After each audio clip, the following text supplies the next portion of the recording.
को नहीं, सरकारी बिजली घरों को भी मिल जाते हैं। यानी कि जो सरकारी बिजली जो पैदावार हो रही है उनको भी ये मिलते हैं। गौर एजाज ने दस्तावेजी सबूत के साथ बताया कि सबसे ज़्यादा 45% कैपेसिटी चार्जेस खुद सरकारी बिजली घर ले जाते हैं। यानी कि जो गवर्नमेंट के जो बिजली घर चल रहे हैं, जो बिजली पैदावार कर रहे हैं, वो 45% यानी कि 45% जो चार्जेस होते हैं वो उनको चले जाते हैं। कैसे चले जाते हैं जनाब, इस पर बात करते हैं जनाब, क्यों जाते हैं, कैसे जाते हैं। इसके अलावा कोल पावर प्लांट 25% कैपेसिटी पर चलने के बावजूद फुल कैपेसिटी चार्जेस यानी कि 692 अरब रुपए ऐंठ लेते हैं। ये वो जुमले जो उन्होंने अदा किए, मैं भी वही कर रहा हूँ, इसमें कोई मेरी ऐड नहीं है, मैं वही अल्फाज इस्तेमाल कर रहा हूँ।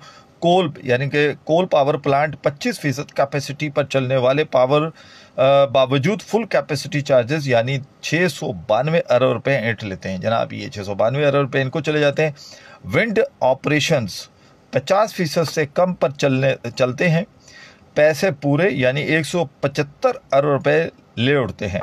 साबिक वफाकी वजीर ने कहा कि RLNG यानी कि वो गैस से जो चलता है 50% कम सलाहियत पर चलने के बावजूद 180 अरब रुपए कमा लेते हैं।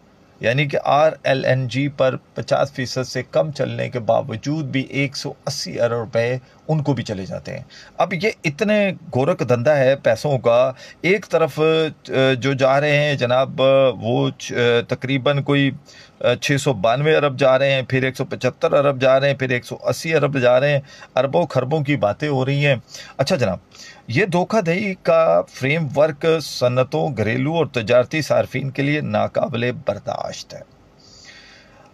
अब प्यारे पाकिस्तान की बका का मामला है। उन्होंने कहा कि वफाकी वजीर तवानाई अवैस लगारी कैपेसिटी चार्जेस वाले मुआहदों की हिफाजत की बजाय इन पर नज़रसानी करें। यानी कि वो एक मरतबा ज़रूर इसको खोल के देख लें कि जो इनके साथ मुआहदे हुए हुए हैं क्या वो ठीक है। क्या वो जो IPPs जो इतना सारा पैसा लेते हैं, इतनी बिजली हमारे तक नहीं पहुंचती, उसके बावजूद इतना लेते हैं, क्या ये ठीक है। इसके अलावा IPPs के जो मुआहदों पर नज़रसानी करें। बताया जाता है कि बंद बिजली घरों को हर साल 2000 अरब रुपए देने का जिम्मेदार कौन है।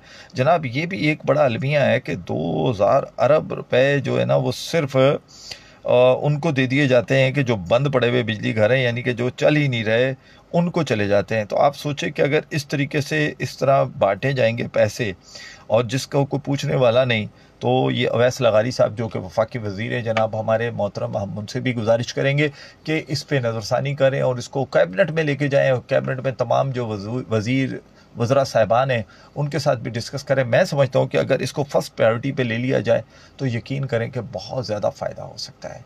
इसका फ़ायदा सबसे ज़्यादा आपको और हमें हो सकता है, क्योंकि देखें जब आप इस तरह करेंगे तो उसका फ़ायदा क्या होगा कि अवाम में आपके लिए हमदर्दियाँ होंगी। अवाम ये जानेगी कि हाँ ये हमारे वज़रा हैं जो हमारी सोच रहे हैं। तो मैं समझता हूँ कि इस तरफ ज़रूर सोचा जाए, क्योंकि अगर इस तरफ सोचेंगे तो अवाम के लिए फ़वायद होंगे।